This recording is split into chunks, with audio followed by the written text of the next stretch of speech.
नमस्कार प्यारे बच्चों, आज आप लोग अध्ययन करेंगे राष्ट्रीय आय एवं योग्यता आधारित परीक्षा का कुछ इम्पॉर्टेंट नागरिक शास्त्र का एमसीक्यू। इसका जो है कुछ वीडियो पहले बना दिया गया है, तो उसे भी जाकर जरूर देखें, क्योंकि यह जो है यानी 151 से शुरू हो रहा है और इसका पहले का वीडियो यानी बना दिया गया है।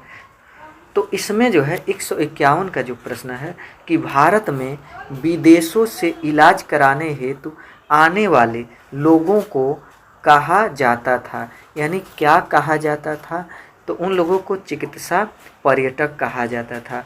तो 191 का ऑप्शन डी, यानी जो विदेश से इलाज कराने भारत आते हैं तो उन्हें चिकित्सा पर्यटक कहा जाता है। तो 151 का ऑप्शन डी। अगला प्रश्न है कि किसी राज्य, यहाँ पर जो है यानी किसी राज्य की विधानसभा में ऐसे राजनीतिक दल को बहुमत में माना जाता है जिसके विधायक, यानी जो जिसके विधायक होते हैं वह आधे से अधिक निर्वाचन क्षेत्रों में जीत जाते हैं। तो 152 का ऑप्शन ए सही है। अगला प्रश्न है सरकार की वह शक्ति जिसके अंतर्गत सरकार विचार या अभिव्यक्ति को प्रतिबंधित कर सकती है, वह जो है सेंसरशिप कहलाती है। तो 153 का ऑप्शन बी सही है।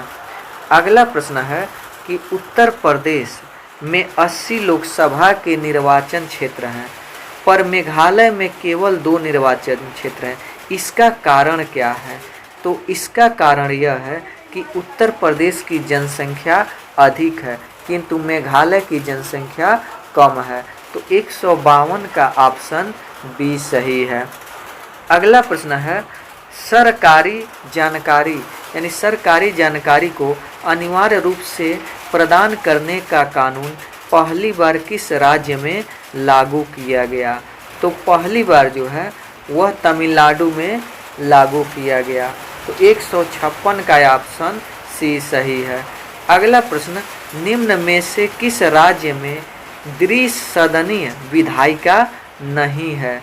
तो वह है डी, यानी केरल में है। तो 157 का ऑप्शन डी सही है।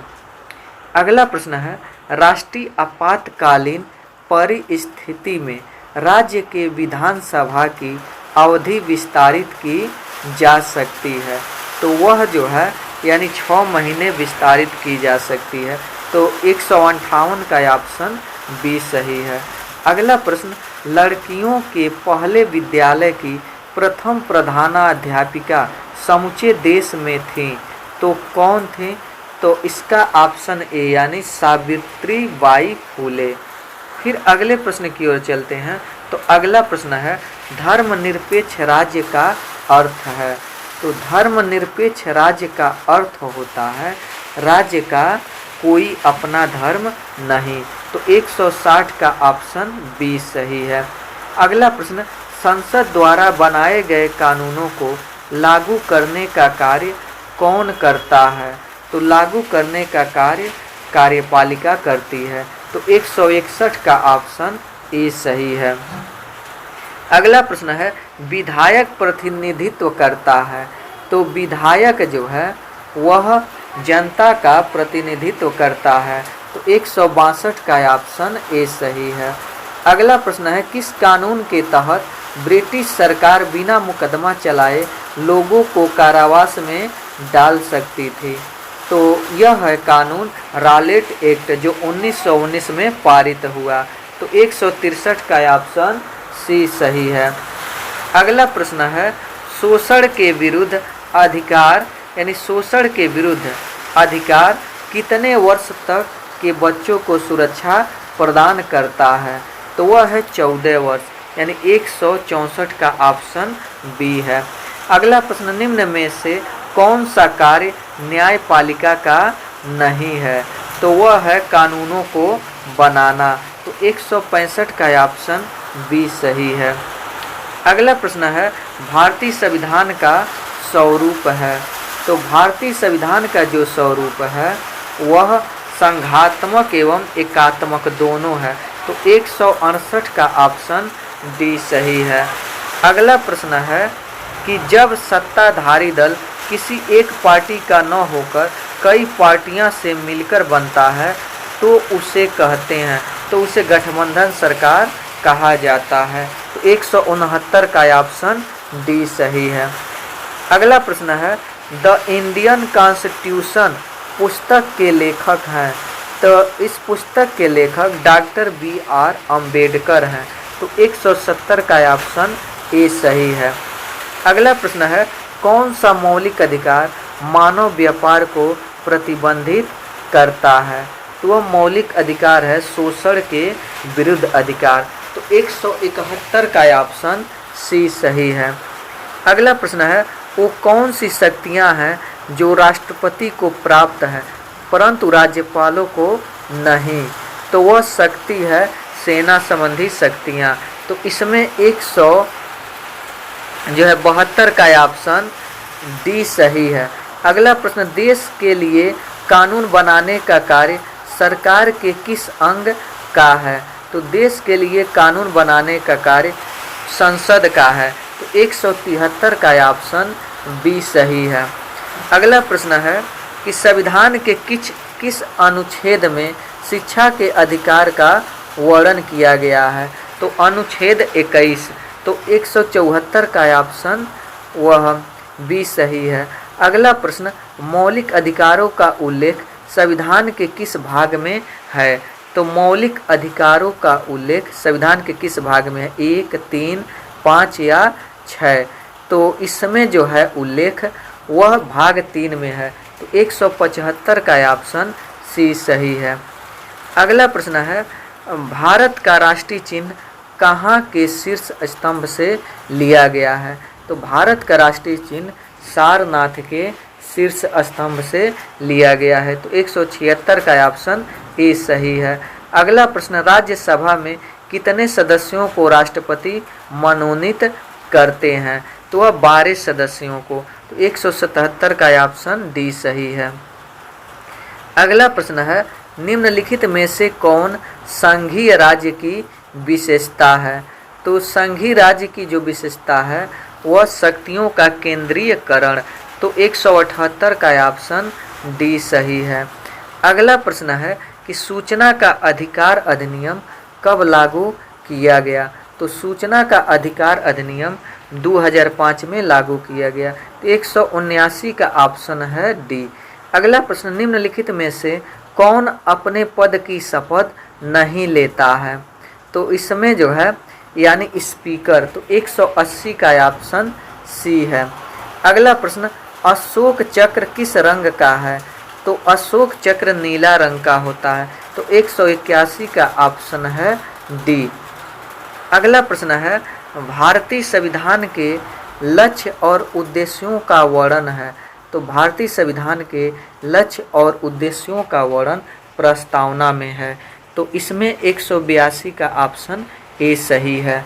अगला इसमें प्रश्न है कि 14 वर्ष से कम उम्र के बच्चों से कारखाने में काम करवाना किस मौलिक अधिकार के अंतर्गत प्रतिबंधित है? तो वह है शोषण के विरुद्ध अधिकार। तो यह है 183 का ऑप्शन बी सही है। अगला प्रश्न, मैनुअल स्क्वेजिंग से आप क्या समझते हैं? तो इसका मतलब हाथ से मैला ढोने का काम। तो यह 184 का ऑप्शन बी सही है।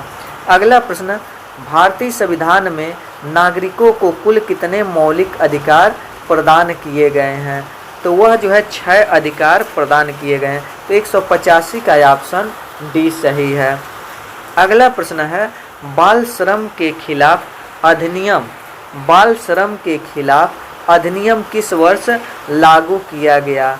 तो वह जो लागू किया गया 1986 में लागू किया गया। तो 186 का ऑप्शन सी सही है। अगला प्रश्न है, निम्नलिखित में कौन सा स्थानीय स्वशासन का कार्य नहीं है? तो इसमें से चुनाव संपन्न कराना। तो 187 का ऑप्शन है डी। अगला प्रश्न है, कितने भारतीयों ने संविधान सभा का गठन किया? तो 389 भारतीयों ने संविधान सभा का गठन किया। तो 188 का ऑप्शन सी सही है। अगला प्रश्न, 44वें संविधान द्वारा कौन सा मौलिक अधिकार समाप्त कर दिया गया है? तो वह संपत्ति का अधिकार। तो 189 का ऑप्शन सी सही है। अगला प्रश्न है, भारत में पंचायती राज अधिनियम किस संविधान संशोधन द्वारा जोड़ा गया? तो वह जोड़ा गया, तो इसमें 190 का ऑप्शन सी यानी 73वां संशोधन में। तो इसमें फिर अगला प्रश्न, राज्यसभा के सदस्यों का कार्यकाल होता है, तो वह होता है 6 वर्ष। तो 191 का ऑप्शन ए सही है। अगला प्रश्न है, भारतीय संविधान की उद्देशिका में कितने प्रकार की स्वतंत्रता दी गई है? तो वह दी गई है 5 यानी 192 का ऑप्शन सी। अगला प्रश्न, सरकार की ओर से मामलों की पैरवी करने वाले अधिवक्ता का प्रकार क्या है और सरकार द्वारा अस्थायी आधार पर किसे नियुक्त किया गया है? तो वह जो नियुक्त किया जाता है वह सरकारी वकील होते हैं। तो 193 का ऑप्शन ए सही है। अगला प्रश्न है, किस सदन को संसद का उच्च सदन कहा जाता है? तो इसमें किस सदन को? तो राज्यसभा को संसद का उच्च सदन कहा जाता है। तो 195 का ऑप्शन डी सही है। अगला प्रश्न, राज्यसभा के सदस्य के लिए न्यूनतम आयु होनी चाहिए। तो राज्यसभा के सदस्य के लिए न्यूनतम आयु 30 वर्ष होनी चाहिए। तो 196 का ऑप्शन बी सही है। अगला प्रश्न, राज्यसभा का पदेन सभापति कौन होता है? तो राज्यसभा का पदेन सभापति उपराष्ट्रपति होता है। तो 197 का ऑप्शन सी सही है। अगला प्रश्न, राष्ट्रीय एकीकरण में नागरिकों के मन में कौन सी भावना व्याप्त रहती है? तो वह है राष्ट्रीयता की भावना। तो 198 का ऑप्शन ए सही है। अगला प्रश्न, संविधान में कितनी भाषाओं को अधिसूचित किया गया है? तो संविधान में 22 भाषाओं को अनुसूचित किया गया। तो 199 का ऑप्शन सी सही है। अगला प्रश्न, हमारा राष्ट्रीय लक्ष्य है यानी राष्ट्रीय लक्ष्य क्या है? तो वह है लोकतंत्र। तो 200 का ऑप्शन ए सही है।